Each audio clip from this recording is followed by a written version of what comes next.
Cerita novel Suamiku Ternyata Miliarder, Anak yang Terbuang. Bab 2. Bab 02. Suara itu memekakan telinga di tengah hujan. Mereka yang baru saja menertawakan Nicholas kini tubuhnya menggigil. Saking terkejutnya sampai-sampai bola mata mereka hampir melonjak keluar. Kurir yang tertunduk ini berasal dari keluarga kaya.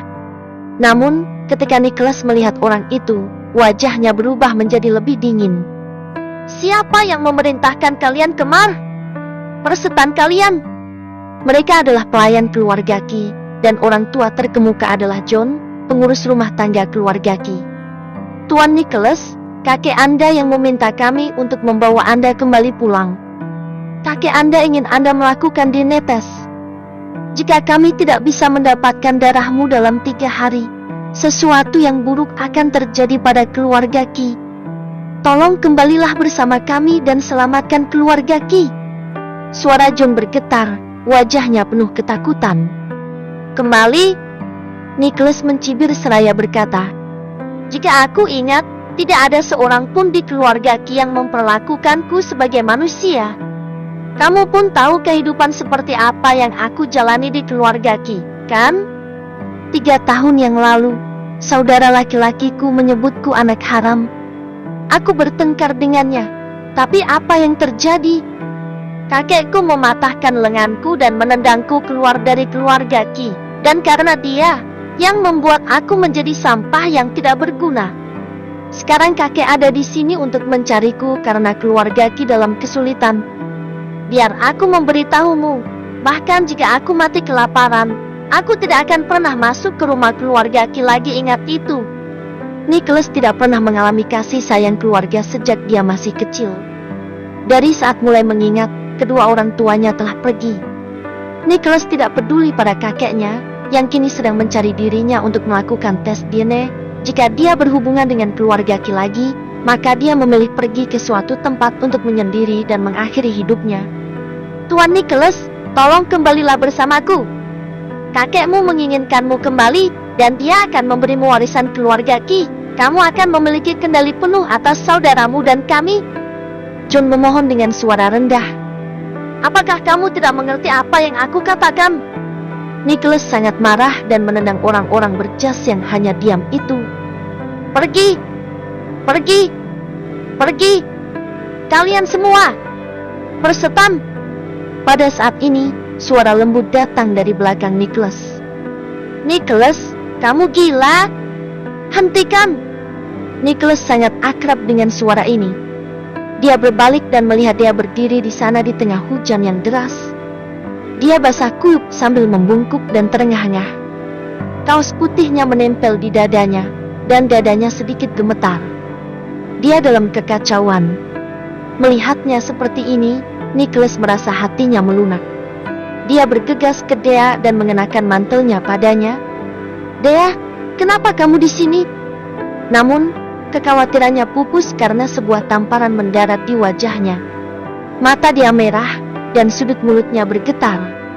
"Apakah kamu seorang pria? Aku berusaha keras untuk keluarga ini, tetapi kamu mencurigaiku. Bagaimana kamu bisa meragukanku?" Melihat ekspresi marahnya, Nicholas tahu bahwa dia mungkin salah paham.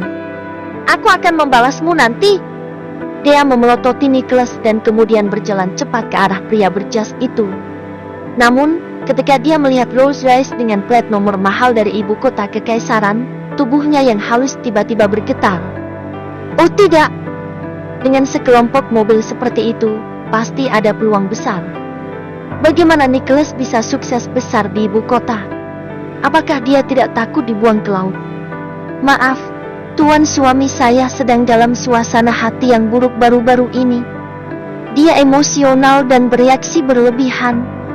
Saya minta maaf kepada Anda, kalian semua atas apa yang dia lakukan barusan. Saya harap Anda tidak mempermasalahkannya." Dia buru-buru meminta maaf kepada John. John buru-buru tersenyum sembari mengatakan, "Tidak apa-apa. Tidak apa-apa. Honeymoon adalah yang terbaik untuk hubungan cinta kasih suamimu di masa depan." "Apa?" Dia tercengang. Nicholas meninju dan menendang pengawalnya, Tapi John tidak marah. Sebaliknya, John tidak membalas memukul Nicholas. Bukankah pukulan besar ini terlalu biasa jika dibandingkan dengan sebuah kata memaafkan? Dia menundukkan kepalanya karena malu. Saya minta maaf. John mengeluarkan payung besar dari bagasi Rolls Royce dan menyerahkannya kepada dia. Tidak apa-apa. Pulanglah dengan suamimu. Anda harus berkomunikasi dengannya. Jangan gunakan kekerasan. Phew. Dia menatap payung di tangannya. Setelah dibuka, ada tanda Rolls Royce. Payung ini saja bernilai 100.000 yuan. Sebelum dia bisa mengungkapkan rasa terima kasihnya, John sudah masuk ke dalam mobil dan pergi. Dia menghela nafas lega dan berjalan ke arah Nicholas dengan payung. Dia memandangnya dengan kekecewaan. Lihat betapa hebatnya pejabat besar dari ibu kota itu. Dan lihat dirimu. Kamu memukulnya. Untungnya, dia tidak keberatan sama sekali. Kalau tidak, dia akan memukulmu sampai habis. Hingga berakhir di rumah sakit. Aku tidak bermaksud. Nicholas tidak tahu harus berkata apa. Dia tidak bisa memberitahunya bahwa pria itu adalah pengurus rumah tangga keluarga Ki yang memohon padanya untuk kembali pulang. Dengus dia kesal. Kenapa kamu tidak memegang payung untukku? Mobilku masih di lonteng. Nicholas buru-buru mengambil payung dan perlahan menghilang dalam hujan di bawah tatapan sepasang mata yang tak terhitung jumlahnya. Apakah kamu pikir aku telah menipumu? Dalam perjalanan pulang, dia bertanya tanpa ekspresi. Nicholas mengemudi, dan nada suaranya sangat tenang. Setelah 3 tahun bersama, dia telah mengenalnya dengan baik. Aku berasumsi seperti itu ketika aku membuka pintu, tetapi segera melepaskan rencana ini. Aku yakin kamu bukan orang seperti itu. Lalu kenapa kau mengatakan itu padaku? Nicholas menghela nafas. Aku tidak pantas untukmu. Aku tidak ingin orang lain menertawakanmu karena aku. Kamu adalah wanita yang baik sementara aku hanyalah seorang pecundang. Dia berkata dengan suara rendah. Benarkah kamu berpikir begitu? Kamu harus mencoba yang terbaik untuk mengubah dirimu sendiri dan mengubah nasibmu. Jika kamu menyerah pada dirimu sendiri, itu hanya akan membuatku semakin meremehkanmu. Dia ingin menceraikan Nicholas berkali-kali, tetapi dia tidak ingin melihatnya pergi menjauh. Bagaimanapun, Nicholas telah berada di keluarga Ni selama 3 tahun. Bahkan seekor anjing pun akan memiliki perasaan padanya. Nicholas menatap dia dengan tatapan tegas. Aku akan mencoba yang terbaik untuk mengubah diriku sendiri. Beri aku waktu lagi, dan aku akan membiarkanmu melihat aku yang berbeda. Dia memang tidak berguna karena lengan tangan dan kakinya patah, jadi dia tidak bisa melakukan apapun yang membutuhkan kekuatan fisik.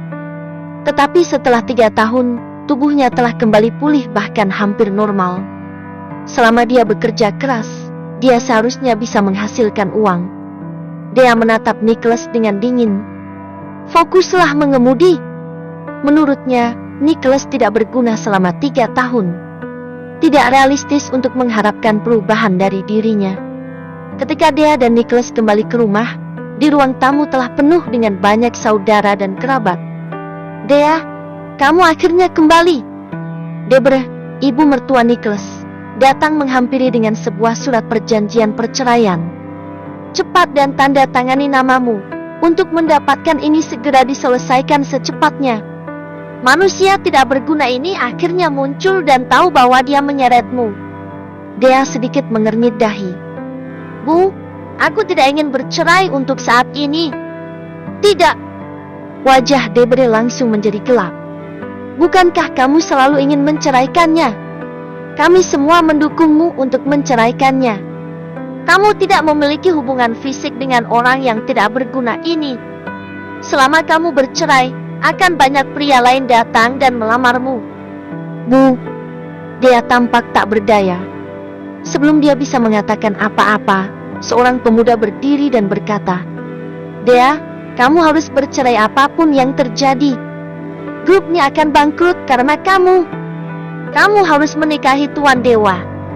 Jika tidak, grup ini segera bangkrut. Bagaimana keluarga sebesar ini bisa bertahan? Orang yang berbicara adalah Dasriel, putra paman dia. Apa maksudmu bangkrut karena aku? Dia bertanya sebagai balasan.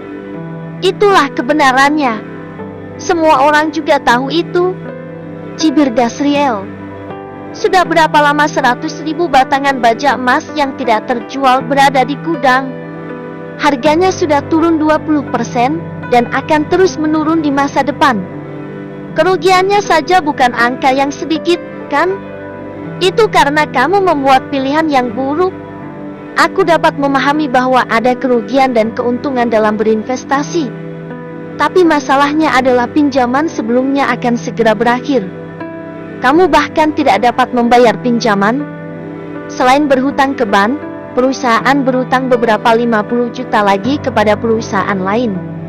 Mereka datang ke pabrik setiap hari untuk meminta kami membayar kembali uang itu dan membuat keributan.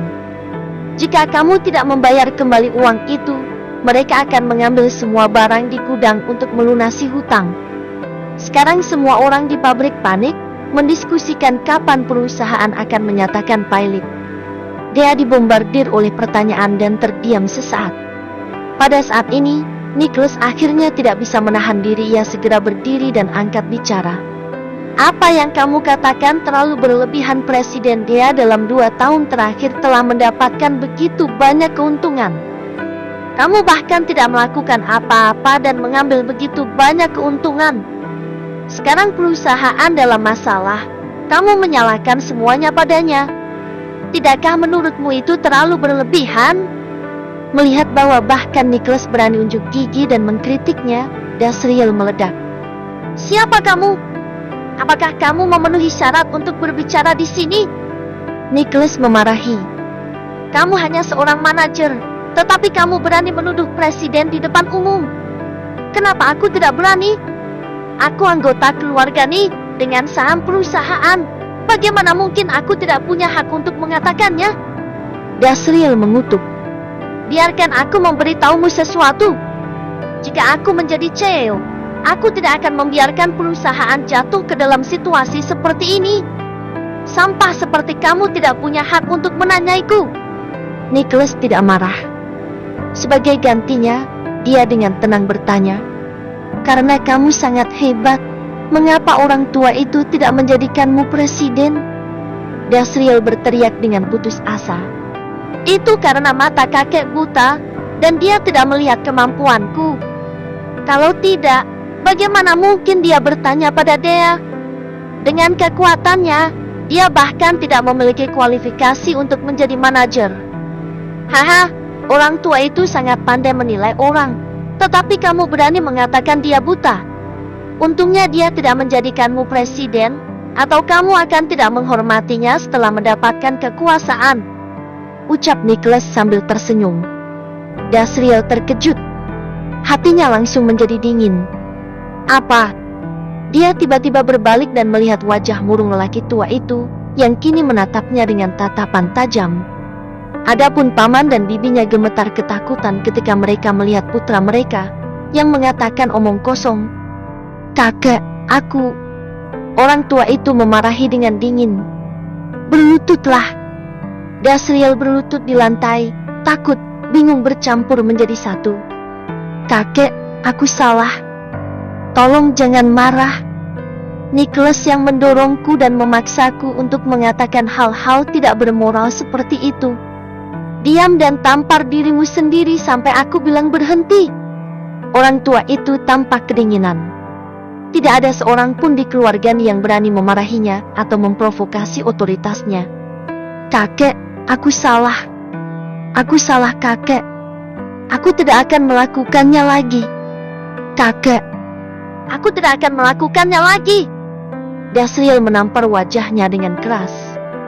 Di dalam hatinya, dia sudah memarahi Nicholas dan keluarganya berulang kali. Oh! Dia tidak bisa menahan tawa ketika dia melihat Dasriel terus menampar dirinya sendiri. Sejak dia menjadi presiden, pria ini selalu menentangnya. Ini adalah pertama kalinya dia melihat Dasriel dalam keadaan yang menyedihkan, yang membuatnya senang.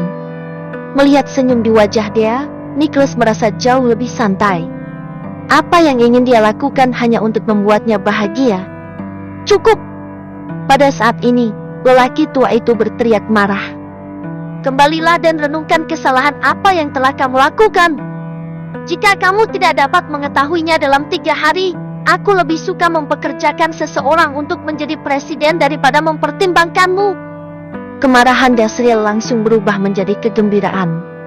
Apakah kakeknya bermaksud bahwa dia akan mencopot dia sebagai presiden?